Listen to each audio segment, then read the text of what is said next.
The Fate of Ophalia by Taylor Swift. Basically, it's a reference to that really famous play by William Shakespeare called Hamlet.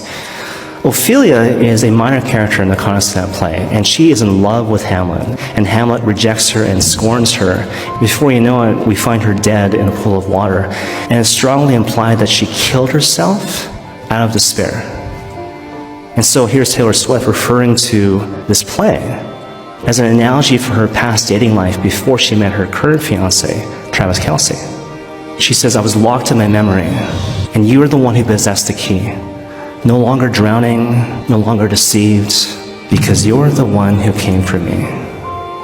What she's basically saying there is like, look, for the longest time I was lost. I was looking for love. I was searching for love. I longed to be seen and known and loved, and I could not find love. All I found was rejection and pain.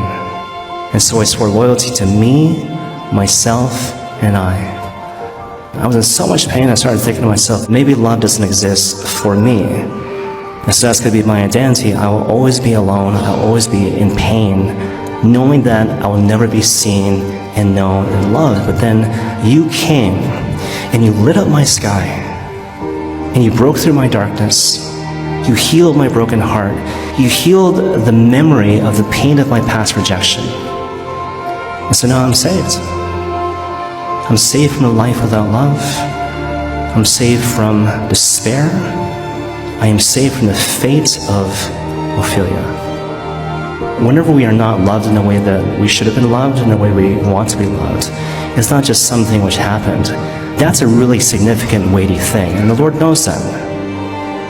I see your rejection. I see your pain, and I know that it hurts. But at the same time, just know, you're always accepted by the Messiah. You're always loved by God.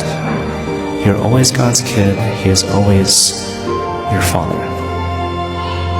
And you know that not simply because it's reality that God is love, but because of what is revealed in terms of God's choice, where He chooses to dwell, where He chooses to pitch His tent. 1 Corinthians chapter 3. By virtue of the sacrament of baptism, we are grafted unto Christ. We are conformed to His mission. We are conformed to His very being.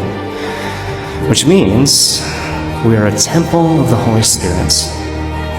The embodiment of God's love, God's very presence, dwells in you. Despite the rejection of other people, despite the emotional churning of your internal pain, you are never alone. You should never be afraid. It is no longer I who live, but Christ who lives in me.